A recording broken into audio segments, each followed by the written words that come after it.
ಅಲ್ಲ, ರಿವ್ಯೂ ಕೊಡೋರನ್ನ ಹೆಂಗೆ ಸ್ಟಾಪ್ ಮಾಡಿಸ್ಬೋದು? ಐ ಡೋಂಟ್ ನೋ, ಹೆಂಗೆ ಮಾಡ್ಸೋಕ್ಕಾಗುತ್ತೆ? ಈಗ ಎವ್ರಿ ಒನ್ ಎಲ್ಲರದ್ದು ಅವ್ರವ್ರದ್ದೇ ಮೊಬೈಲ್ ಇರುತ್ತೆ, ಅವ್ರವ್ರದ್ದೇ ಚಾನಲ್ ಇರುತ್ತೆ, ಅವ್ರವ್ರದ್ದೇ ಪೇಜ್ಗಳಿರುತ್ತೆ. ಈಗ ಯಾವುದೋ ಒಂದು ನೋಡಿದೆ, ಈಗ ರೆಗ್ಯುಲರಾಗಿ ರಿವ್ಯೂ ಮಾಡೋರು ಬೇರೆ, ಅದು ಯಾವುದೋ ಒಂದು ಪೇಜು ಅವನು ಇಡೀ ಜೀವನ ಅವನು ಬರೀ ಏನೇನೋ ಬೇರೆ ಏನೋ ಬ್ಲಾಗ್ ಮಾಡೋನು. ಅವನು ಈ ಸಿನಿಮಾದ ಮಾತ್ರ ಹೋಗಿ ಏನೋ ಅದೇನೋ ಕೆಟ್ಟದಾಗಿ ಮಾಡಿ ಹಾಕ್ಕೊಂಡಿದ್ದ. ಅವ್ನಿಗೇನು ಪ್ರಾಬ್ಲಮ್ಮು, ಅವ್ನಿಗೆ ಯಾಕೆ ಕಡಿತಾ ಇದೆ ನನಗೆ ಗೊತ್ತಿಲ್ಲ, ಆಯಿತಾ? ಅವ್ರಿಗೆ ಯಾಕೆ ಕಡಿತಾ ಇರುತ್ತೆ ಅಂತಲೇ ಗೊತ್ತಾಗಲ್ಲ. ಯಾಕಂದರೆ ಅವ್ರ ಬದುಕಲ್ಲಿ ಪಾಪ there is so much of sadism. ಅವ್ರ ಬದುಕಲ್ಲಿ ಖುಷಿ ಪಡೋಕ್ಕೆ ಅಂಶಗಳೇ ಇರಲ್ಲ. ಅಷ್ಟು ದ್ವೇಷ, ಅಷ್ಟೊಂದು ಏನು ತುಂಬ್ಕೊಂಡಿರುತ್ತೆ ಅಂದರೆ ಅವ್ರದ್ದು ಐ ಕ್ಯೂನೇ ಎಷ್ಟು, ಅವನದು ಎಜುಕೇಷನ್ನೇ ಎಷ್ಟು, ಅವನ ಬ್ರೈನೇ ಎಷ್ಟು ಚಿಕ್ಕದು, ಅವನ ಹೃದಯನೇ ಎಷ್ಟು ಚಿಕ್ಕದು ಅಂತ ಅಂದರೆ ಯಾರೇನು ಮಾಡೋಕ್ಕಾಗುತ್ತೆ?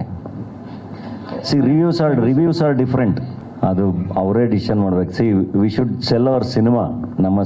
ನಮ್ಮ ಕಥೆ ನಾವು ಏನು ಮಾಡಿದೀವಲ್ಲ ಅದನ್ನು ನಾವು ಪ್ರೇಕ್ಷಕರಿಗೆ ತಲುಪಿಸ್ಬೇಕು. ಬಿಟ್ಟರೆ ಆ ಸಿನಿಮಾ ಸುತ್ತ ಆಗೋ ಕಾಂಟ್ರವರ್ಸಿಗಳು ಅಥವಾ ಸಿನಿಮಾ ಸುತ್ತ ಯಾರೇನು ಬಟ್ಟೆ ಹಾಕೋ ಬಂದಿದ್ದಾರೆ, ಯಾರು ಎಲ್ಲಿ ಹೆಂಗಿದ್ದಾರೆ, ಆ ಥರದ್ದು ಯಾವುದು ಪ್ರೇಕ್ಷಕರನ್ನ ಥಿಯೇಟ್ರಿಗೆ ಕರ್ಕೊಂಬರಲ್ಲ. ಪ್ರೇಕ್ಷಕರನ್ನ ಥಿಯೇಟ್ರಿಗೆ ಕರ್ಕೊಂಬರ್ಬೇಕು. ಪ್ರೇಕ್ಷಕರು ಥಿಯೇಟ್ರಿಗೆ ಬರಬೇಕು ಅಂದರೆ ಸಿನಿಮಾದಲ್ಲಿರೋ ವಿಷಯಗಳನ್ನಷ್ಟೇ ಅವ್ರಿಗೆ ಎಷ್ಟಾಗುತ್ತೆ ಅಷ್ಟು ಚೆನ್ನಾಗಿ ತಲುಪಿಸಿದ್ರೆ ಮಾತ್ರ ಅವ್ರು ಬರೋದು. ನಾವು ಬೇರೆ ಯಾವುದೇ ಅದ್ರ ಸುತ್ತ ಏನೇ ಮಾಡಿದ್ರು ಅವರು ಅದು ಬರಲ್ಲ. ಅದು ಬಹಳ ಈಗ ಒಂದು ಸಿನಿಮಾ ಮಾರ್ಕೆಟಿಂಗ್, ಮದರ್ ಪ್ರಾಮಿಸ್ ಥರದ ಸಿನಿಮಾ ಮಾರ್ಕೆಟಿಂಗ್ ಮಾಡಿದ್ರೆ ಮಾತ್ರ ನಾನು ಬಂದ್ಬಿಟ್ಟು ಸ್ಕಿಟ್ಗಳು, ರೀಲ್ಸ್ಗಳು ಅಲ್ಲೆಲ್ಲ ನಾನು ಕೂತ್ಕೊಂಡು ಕಾಮಿಡಿ ಮಾಡೋಕ್ಕೆ ಸಾಧ್ಯ. ಬಿಟ್ಟರೆ ನಾನೊಂದು ಸೀರಿಯಸ್ ಸಿನಿಮಾ ಮಾಡ್ಬಿಟ್ಟು ಮದರ್ ಪ್ರಾಮಿಸ್ ಸಿನಿಮಾ ಥರ ಎಲ್ಲೋ ರೀಲ್ಸಲ್ಲಿ ಕೂತ್ಕೊಂಡು ನಾನು ಕಾಮಿಡಿ ಮಾಡೋಕ್ಕಾಗಲ್ಲ. ಅದನ್ನು ಪ್ರಮೋಟ್ ಮಾಡೋ ರೀತಿ, ಅದನ್ನು ತಲುಪಿಸೋ ರೀತಿ ಬೇರೆ ಇರುತ್ತೆ. ಸೊ ಬೇರೆ ಆ ಥರದ ವಿಷಯಗಳಿಂದ ತಲುಪ್ಸೋಕ್ಕಾಗಲ್ಲ ಸಿನಿಮಾನ.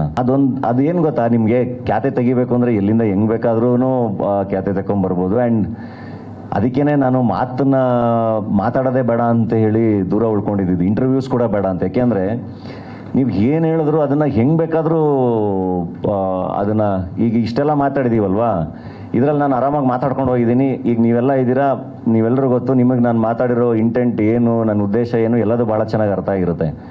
ಇದರಲ್ಲಿ ಕರೆಕ್ಟಾಗಿ ಯಾವುದೋ ಒಂದು ಬೇರೆ ಅರ್ಥ ಬರೋಂಗೆ ಹಿಂಗೆ ಕಟ್ ಮಾಡಿ ಸೋಷಿಯಲ್ ಮೀಡಿಯಾಗೆ ಎಸ್ದ ಅಂದರೆ ಅಲ್ಲಿ ನಡೀತಾನೇ ಇರುತ್ತೆ. ಪೂರ್ತಿ ನೋಡೋದೇ ಇಲ್ಲ, ಯಾರಿಗೂ ಆ ಸಂಯಮನೇ ಇಲ್ಲ, ನಡೀತಾನೇ ಇರುತ್ತೆ. ಅವ್ರ ಪಾಡಿಗೆ ಅವ್ರೇನೋ ಹಾಕೊಂಡು ಇದು ಮಾಡಿ ಹಂಗೆ ಮಾಡಿ ತಿರುಗಿಸಿ ದೋಸೆ ಹಾಕಿ ಏನೋ ಮಾಡ್ತಾನೇ ಇರ್ತಾರೆ. ನಾನು ಫಸ್ಟ್ ಅದು ಆ್ಯಕ್ಚುಲಿ ಎಡ್ಬುಷ್ ಟೈಮಲ್ಲೆಲ್ಲ ನಾನು ಭಾಳ ಡಿಸ್ಟರ್ಬ್ ಆಗಿದೆ. ಇವಾಗೆಲ್ಲ ನಾನು ತಲೆನೂ ಕೆಡಿಸ್ಕೊಳ್ಳಲ್ಲ. ನನ್ನ ಟ್ವಿಟರ್ ಓಪನೇ ಮಾಡಲ್ಲ. ನಾನು ಇನ್ಸ್ಟಾಗ್ರಾಮಲ್ಲಿ ನಾನು ಏನು ಪೋಸ್ಟ್ ಮಾಡಬೇಕು ಮಾಡಿಬಿಟ್ಟು ಸುಮ್ಮನೆ ಹಾಕ್ತೀನಿ. ಈಗ ಇದನ್ನು ಹೇಳಿದೀವಲ್ವಾ, ಇನ್ಸ್ಟಾಗ್ರಾಮಲ್ಲಿ ಒಂದು 10 ಅಕೌಂಟ್ ಓಪನ್ ಮಾಡ್ಕೊಬಿಟ್ಟಿರ್ತಾರೆ.